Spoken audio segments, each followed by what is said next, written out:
देखिए, जब भी आप कोई रिपोर्ट देखते हैं तो उसमें आपको कई सारी चीजें देखने को मिलती है जिसके बारे में हमें पता नहीं होता है। और कई बार हमें खुद से टेस्ट कराना पड़ता है और हमें ये नहीं पता होता है कि हमें किस चीज के लिए कौन सा टेस्ट कराना चाहिए। तो आज की वीडियो में हम उसी के बारे में बात करने वाले हैं।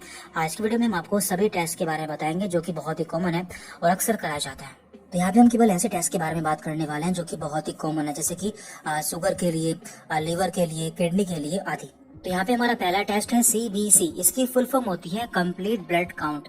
तो ये एक बहुत ही कॉमन टेस्ट है जो कि लगभग सभी को कराना होता है। जब भी कोई बीमार हो जाता है या फिर उसे कोई प्रॉब्लम होती है तो ऐसी कंडीशन में CBC कराया जाता है। तो इससे हम ये जान पाते हैं कि हमारा खून कितना है, हमें कोई इन्फेक्शन तो नहीं है, या फिर हमारे ब्लड में प्लेटलेट्स की संख्या कितनी है। तो इसमें हमें नॉर्मली 4 चीजें देखनी होती है।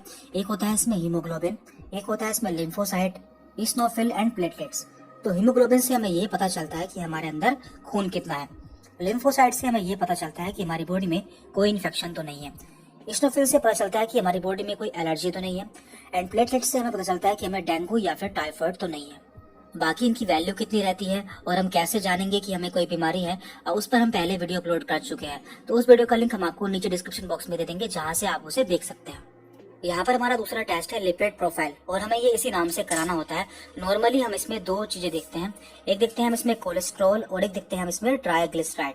देखिए, हम इसे कब कराते हैं? ऐसे लोग जो कि काफी मोटे होते हैं या फिर जिनमें काफी वसा होती है, और या फिर ऐसे लोग जिनमें हार्ट वाली प्रॉब्लम्स होती है, तो उन्हें ये टेस्ट कराना होता है। क्योंकि कोलेस्ट्रॉल या फिर ट्राइग्लिसराइड का बढ़ जाना हमारे लिए अच्छा नहीं होता है, तो उसको जानने के लिए हम इसका टेस्ट कराते हैं। क्योंकि ये जो कोलेस्ट्रॉल होता है या फिर जो वसा होती है हमारी खून की नलिकाओं में जमा हो जाती है, जिससे हमें आगे दिक्कतें हो सकती है। इसके बाद यहाँ पर है LFT। इसकी फुल फॉर्म होती है लीवर फंक्शन टेस्ट। तो इसके द्वारा हम जान पाते हैं कि हमारे लीवर में कोई प्रॉब्लम तो नहीं है। तो नॉर्मली हमें इसमें 2 चीजें दिखते हैं। Number 1 bilirubin and number 2 SGOT and SGPT। यदि किसी का बिलिरुबिन बढ़ जाता है तो हम मान लेते हैं कि उसे पीलिया या फिर जॉन्डिस हो चुका है।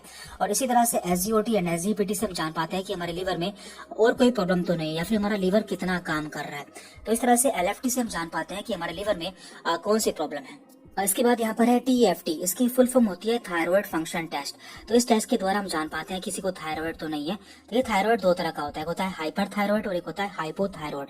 जब किसी को हाइपोथायराइड हो जाता है तो उसका वेट काफी बढ़ जाता है। तो ऐसे लोगों में जानने के लिए कि उन्हें थायराइड तो नहीं है, ये टेस्ट कराया जाता है। तो नॉर्मली हम इसमें TSH की वैल्यू देखते हैं। TSH एक हार्मोन होता है, इसकी फुल फॉर्म है थायराइड स्टिमुलेटिंग हार्मोन, जिसकी नॉर्मल वैल्यू होती है 0.55 से 4.78। यदि ये 4.78 से ऊपर हो जाता है तो हम मान लेते हैं कि इसे हाइपोथायराइड हो चुका है। अब हम बात करते हैं शुगर टेस्ट के बारे में, यानी कि ऐसे लोग जिन्हें डायबिटीज या फिर शुगर होने की संभावना रहती है तो उनमें कौन से टेस्ट कराए जाते हैं। तो उनमें 3 तरह के टेस्ट कराए जाते हैं। एक होता है फास्टिंग, एक होता है पोस्ट पैरेंटल यानी कि PP, और एक होता है HbA1c। जो फास्टिंग होता है ये टेस्ट खाली पेट कराना होता है और इसमें जो वैल्यू होती है वो 100 से कम आती है। इसके बाद है यहाँ पर PP यानी कि खाना खाने के 2 घंटे बाद।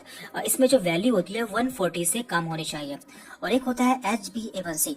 इस टेस्ट के द्वारा हम जान पाते हैं कि हमारे 3 महीने की शुगर कितनी रही है, और इसमें जो वैल्यू होती है वो 5.7 से कम आती है। तो यदि इतनी वैल्यू आती है तो हम जान पाते हैं कि इस पेशेंट को डायबिटीज या फिर शुगर नहीं है। इसके बाद यहाँ पर है KFT यानी कि किडनी फंक्शन टेस्ट। इस टेस्ट के द्वारा हम जान पाते हैं कि हमारी किडनी में कोई प्रॉब्लम तो नहीं है। देखिए, जब भी हमारी किडनी में कोई प्रॉब्लम होती है तो हमारी बॉडी में स्वेलिंग यानी कि सूजन भी आ जाती है। तो इस टेस्ट से हम 3 चीजें जान पाते हैं, एक क्रेटिनाइन, एक यूरिया एंड एक यूरिक एसिड। तो ये तीनों क्या होते हैं? ये तीनों हमारी बॉडी में बनने वाले वेस्ट मटेरियल होते हैं जिन्हें हमारी बॉडी से बाहर निकलना जरूरी होता है। लेकिन जब भी हमारी किडनी में कोई प्रॉब्लम हो जाती है तो इनका अमाउंट हमारे ब्लड में बढ़ जाता है, जिससे हम जान पाते हैं कि हमारी किडनी में कोई प्रॉब्लम हो चुकी है। और लास्ट है यहाँ पर यूरिन टेस्ट। देखिए, इसमें आपके यूरिन का सैंपल लिया जाता है और लैब टेक्नीशियन आपके यूरिन का एनालिसिस करता है। देखिए, वैसे तो इसमें बहुत सारी चीजें देखी जाती है, लेकिन यहाँ पर केवल हम ऐसी चीजों के बारे में बात करेंगे जो कि काफी कॉमन है, जैसे कि ग्लूकोज, प्रोटीन एंड ब्लड। यदि किसी के यूरिन में ग्लूकोज देखने को मिलता है, मीन्स उसे डायबिटीज की प्रॉब्लम हो चुकी है। Number 2 protein. यदि किसी के यूरिन में प्रोटीन देखने को मिलता है, मीन्स उसके किडनी में कोई इन्फेक्शन है या फिर और कोई प्रॉब्लम हो चुकी है। एंड नंबर 3 है यहाँ पर ब्लड। यदि किसी के यूरिन में खून देखने को मिलता है, मीन्स उसकी पेशाब की नली में कहीं डैमेज हो चुका है, या फिर उसे UTI है, या फिर उसके किडनी में स्टोन है। तो इसके अलावा कई सारी प्रॉब्लम हो सकती है जिसका पता हम टेस्ट कराकर कर सकते हैं।